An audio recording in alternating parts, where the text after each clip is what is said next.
Episode 16 continues with a brutal invasion of the Quincy, with the Serete being replaced by their frozen city, and the situation goes from bad to worse, with episode 15 ending with the supposed defeat of Hitsugaya and Soifon. I did say it in my review and I'll say it again, this is most likely the most important episode of the 1000-Year Blood War arc anime. Episode 16 roughly adapts 3 chapters worth of manga material, spanning the length of chapters 552 to 554. This gives it a lot of room for anime exclusive content, with other episodes typically adapting 5 chapters of manga material on average. So you could say that we have 2 chapters worth of added scenes in this episode alone. We know that chapters 552 to 554 showcase the Soul Society's comeback, meaning that episode 16 is probably the final setup episode of this core before we start going full throttle into the madness of this season with back-to-back fights involving some of your most favorite characters. But I'm going to talk about that in the weeks to come. Episode 16 adapts the least amount of chapters in the entire adaptation so far, so once again you can expect to look forward to a lot of anime only material, including another post-credit scene involving Ichigo which you absolutely do not want to miss my analysis on. So stick around until the end of the video where I'll be breaking it down in great detail. So as always, I'm going to refrain from talking about any scenes which are one-to-one adaptations from the manga, and I'm going to solely focus on what has been cut, changed and added to the anime.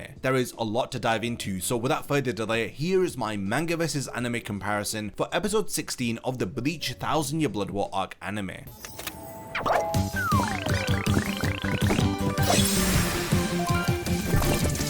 The episode begins with an anime exclusive scene of the soldat battling the Shinigami. We see Iba struggling along with Momo, and one of the soldat is about to attack Momo as we cut to Isane healing a fallen Shinigami. It's little moments like this that make me appreciate the anime so much. These small additions that have been made of these side characters who weren't really the center focus of these manga chapters that are being adapted into these episodes help to give the entire setting a lot more depth and realism. The second Quincy invasion really does feel fleshed out by including all of these additions. It makes it feel like a lot more of a war as we watch our heroes struggling with the imminent threat of the invading army. Also, on a plus note, it's also really hyped for the soldat if I'm being honest. In the manga, they are barely ever depicted as a threat, and the only real danger from Yhwach's army being from the Sternritter. But here in the anime, they're almost boogeyman tier threats, with even characters of lieutenant class struggling to keep up with them. This further supports the content from episode 7, where we see a troop of soldat basically go on a rampage and murder the Shinigami. The soldat are themselves considered to be lieutenant tier threats, which raises the stakes in a brand new way. This scene also helps make another anime original scene all the more believable, which is the scene involving Shinji's Bankai reveal, which I'm definitely going to be talking about later on in this video. But let's be real, the real reason that this anime exclusive scene had rocked so hard was because we got a few seconds of Isane on the battlefield. Now that alone makes this episode an easy 11 out of 10. Following this, we are shown a brief reminder from last week's episode where Hitsugaya is attacked by Burnerfinger 2 as he falls to the ground. I personally didn't care much for this slight recap because I don't think that it serves much of a purpose outside of being a reminder that the anime original scenes were being unfolded all at the same time while Hitsugaya was being taken out by Baz B. The anime only material continues as we see Hisagi being chased by a few soldat, and elsewhere we see Ikkaku and Yumichika also running away. Now this additional scene serves a similar purpose to the anime exclusive scene at the start of the episode, as it just helps to flesh out the entire second Quincy invasion, familiarizing ourselves with what was going on at the same time as these huge encounters between Hitsugaya and Baz B, as well as Omaida and Soifon's battle against BG9. All of this stuff wasn't included within the manga, and it's just great to see it within the anime. We then cut back to Kangdu's exchange with Baz B from the start of chapter 552, where Kangdu reminds him of Yhwach's order to kill the captains with their Bankai. We then cut a material from the end of chapter 551 reminding us of Urahara's call to Mayuri when he tells him that he has figured out a way to regain the stolen Bankai, with the episode title card The Fundamental Virulence then appearing on screen before the intro song starts. After the intro, we continue with material from chapter 552 with Mayuri questioning what Urahara has just said. This is pretty much one-to-one adapted from the manga after Urahara asks him to use his lab, much to Mayuri's annoyance. We do get an anime-only line here from Akon who says Captain. Now this addition makes it seem like Mayuri's squad wouldn't mind working with Urahara, which we all know Mayuri is totally against. So yeah, even though it's just one line, it helps to set the tone of the atmosphere of this particular scene. When Akon orders his subordinates to release the Kaizochu insects, we actually see them within the anime, which is a really nice addition. In comparison to the manga, I believe that the anime does a better job here of explaining how the Shinigami have set up a form of communication under these extreme circumstances. This is so that they can contact the captains and lieutenants who are presently on the battlefield. Now I have to admit, I really love how Mayuri's sunsuit looks in the anime with this multicolor effect flowing down his body. It is really insane how nice it looks. Urahara has an additional line in the anime where he references Kilge Oppi and how he was able to absorb Hollow Reishi with his Holy Slave ability. Now this power had absorbed Hollow Reishi, resulting in him exhibiting hollow characteristics onto his body. It ended up greatly deforming him, which demonstrated that the Hollow Reishi was impure for him to take in. This is a great addition in my opinion, as people always cite this example for when they try to contradict that hollows are poisonous to Quincy. Incidentally, Kubo had addressed this issue by having these lines inserted into this anime only scene. While Urahara is speaking to the captains and lieutenants, we get some amazing visuals of the Wandenreich city as his voice is relayed across the battlefield. The anime once again excels here by visually conveying to us what is going on and making us understand the scale of the environment and all of the different parties involved with the second Quincy invasion. We get some anime only scenes during Urahara's explanation where Hisagi along with Yumachika and Ikaku notice the shadow infiltration pills next to them. Now a panel is cut from the anime where Kangdu responds to Hitsugaya touching the pill. Instead we cut straight to Mayuri speaking about the hostility that Quincy have for hollows. Now this panel of Kangdu reacting to Hitsugaya's Bankai being restored is shown towards the end of Urahara's explanation about how hollowifying Bankai makes it poisonous to the Quincy. When Kangdu realizes that Hitsugaya's Bankai is returning to him, a few lines are cut from the anime. In the manga, he speaks about how there are no irregularities with his medallion, so then why is his Bankai returning to him? The anime on the other hand just has Kangdu ask what he has done. After BG9 is defeated by Soifon, we cut to Kangdu, but the anime removes a panel from the manga, and it is of Kangdu telling Hitsugaya not to belittle the Sternritter, asking if he had really thought that they didn't train to control the stolen Bankai that they had acquired. This line is omitted as the anime just cuts to the next scene of Kangdu firing a blast of ice towards Hitsugaya. After Kangdu kicks Hitsugaya up into the air, we get a brief anime only shot of the Sternritter being affected by the holification of Daiguren Hyorinmaru. Now the first 3 pages of chapter 554 where Basbi reacts to Kangdu being defeated and Hitsugaya collapsing to the ground are adapted right until we hit the mid card of the episode. Now this means that we have 13.5 pages left to adapt into the second half of the episode. Now let me tell you, these pages are not very dialogue heavy, which means that the second half of the episode has a generous amount of anime only scenes. After Uryu informs Yuhobak that the Bankai have returned to the Shinigami, 3 manga panels are cut from the anime, where Uryu confirms that Yuhobak had suspected that they would regain their Bankai eventually. Following Uryu and Yuhobak's scene, instead of cutting to Bambietta complaining, we have an anime exclusive scene of Shinji confronting a large group of soldat. He tells them now they have gone and done it, as he hints at the tide of battle turning, stating that their large size will be their undoing. In an absolutely incredible sequence with this amazing soundtrack playing, Shinji activates his Bankai, Sakashima Yokoshima, a power that transforms Shinji Zanpakuto into a staff with a large ring on the top of it. Shinji is seen standing on top of a large flower construct, which closes around him for the duration of his Bankai. We learn that Shinji's Bankai, which translates to reversed Evil 8 Treasure Blockade, has an ability called Yokoshima Happo Fusagiri. This inverts the perception of friend and foe as the soldat fire their arrows at each other, instantly wiping out the large group who are about to attack him. He notes that he needs to be careful when he uses his Bankai, because he is the only person unaffected by it, so it would risk his own allies turning against each other if he were to use it carelessly within the Serete. I also really like how the anime established the soldat as a threat big enough to warrant Shinji using his Bankai instead of just nuking them with a Sero. Even though this Bankai is designed for fighting weaker enemies, these enemies would have been troublesome to fight in their large numbers if they make even the likes of a lieutenant struggle. So it does make sense that Shinji had used his Bankai in this situation, and it overall just makes all of it just seem really believable and tied together with the events of the manga. Following this absolutely insane anime only scene, we cut to another exclusive scene with Yumichika and Ikkaku, as Ikkaku is seen taking the shadow infiltration pill. Yumichika tells him that he now no longer has to worry about his Bankai being stolen from him. Ikkaku exercises caution, stating that it may be for the best if they just stay put and not recklessly move around. He has a bad feeling with his shadow being cast over the Serite. Hisagi then appears as Ikkaku asks why he is joining them. He states that he is lost as he struggles to navigate around the transformed landscape. Ikkaku says that the Quincy have distributed a high concentration of reishi from the shadows that they were hiding within. This is making it difficult for the Shinigami to search the Sternritters out. Frankly, they are blind as to where the enemy will strike from, as Ikkaku says that they need to be careful with how they move from now on. The three of them are then suddenly ambushed by the Sternritter Mask D Masculine, who appears to be involved in an anime-only fight with the three of them. Now James also appears on screen ringing the bell as Yumichika and Ikkaku strike first, but their attacks are effortlessly intercepted as Mask slams the two of them into each other and sends Yumichika into a building. When he is spinning around Ikkaku, Hisagi attacks by wrapping his chains of his Zanbakuto around the Sternritter's arm. Thankfully, this stops Mask from spinning Ikkaku any further. Now we then cut back to material from chapter 554 with Bambietta, and the anime does show the Bambis following her, which the manga doesn't do. In my opinion, this really improves upon her whole outburst about being embarrassed that she was abandoned by them. When Komamura appears onto the battlefield, we get some anime-only dialogue from him where he explains that he has come to avenge the death of head captain Yamamoto by eliminating Yhwach.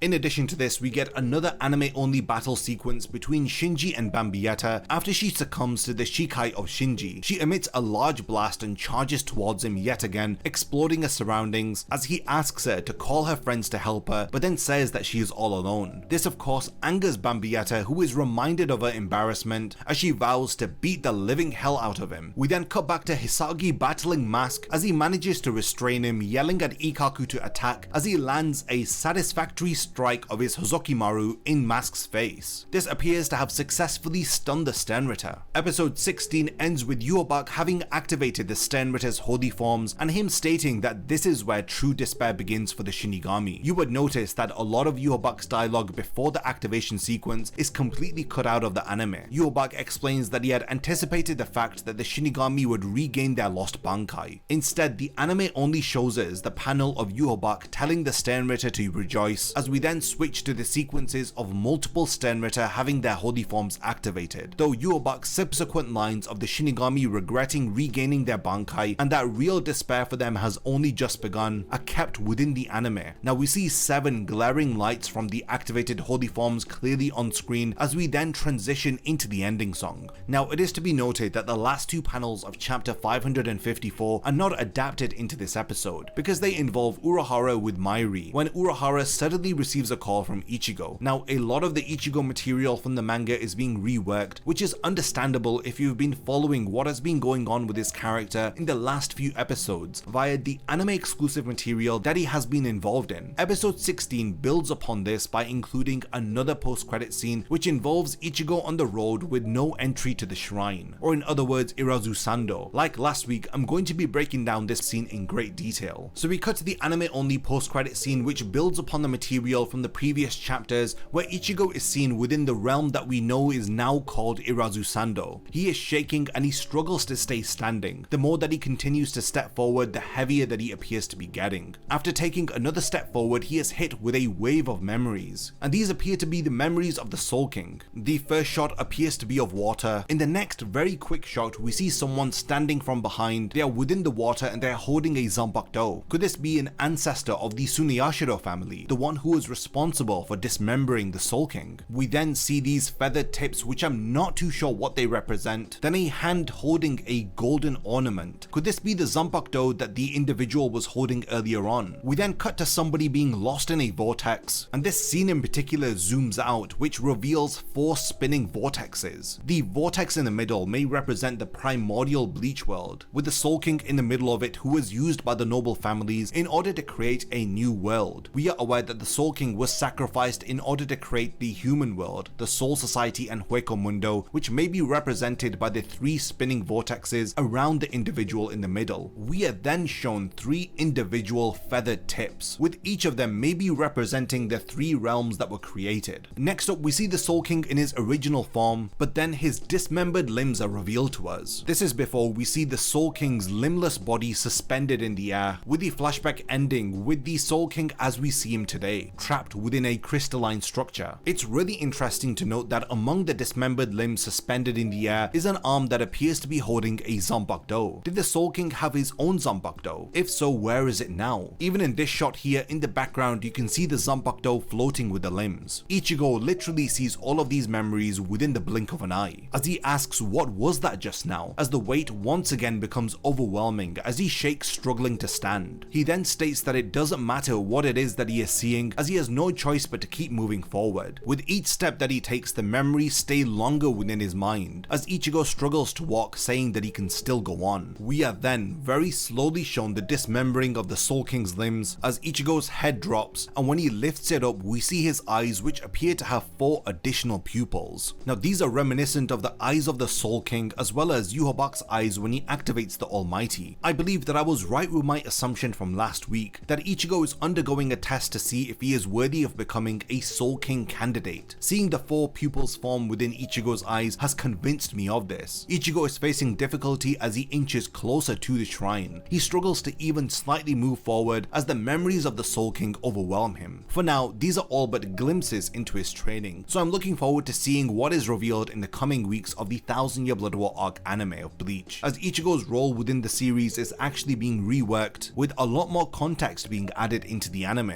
This week's episode of the 1000-Year Blood War arc anime has been my favorite one out of all of the Core 2 episodes we've had thus far. I absolutely loved all of the additions made during this week's episode, and honestly, when I'd heard that Kubo was going to be involved with the anime, I knew that he would be adding this type of material into it. Content that wasn't included within the manga, stuff that expands upon the roles of underutilized characters, and ultimately additional material which further expands upon the lore of Bleach. This week we got exclusive material involving an all-new Bankai reveal, which is just surreal. Shinji's Bankai was incredible to witness, from the way that it was animated to the music that was used, and not to mention the explanation of his powers, which are taken right out of Can't Be Your Own World. It was really handled with a lot of love and care, and additionally we got new material involving Hisagi, Ikkaku and Yumichika taking part in an all-new anime-only fight against Mask, which was totally unexpected. Could this be setting up for Hisagi playing more of a role within the final arc? Is Kubo planning to reveal his Bankai too? The last big exclusive scene was the post-credit scene, which once again left us with more questions than answers. Now, what were your favorite moments from episode 16 of the 1000-Year Blood War arc anime? I'm really looking forward to seeing more of the anime, when next week's episode titled Heart of Wolf, things are really kicking off with the prelude and setup to the second Quincy invasion well and truly over, and the major fights well and truly beginning from episode 17 onwards. Now we have reached the point of the video where I want to hand over the discussion to all of you. What did you think about this week's episode of Bleach? Did you enjoy the changes in comparison to the manga? And did you like the anime exclusive scenes this week? I look forward to reading all of your comments, and I cannot wait to see you next week for my breakdown and analysis of episode 17 of the all-new Bleach anime. Lastly, thanks for making it to the end of this video, and I cannot wait to see you in my next Bleach episode analysis.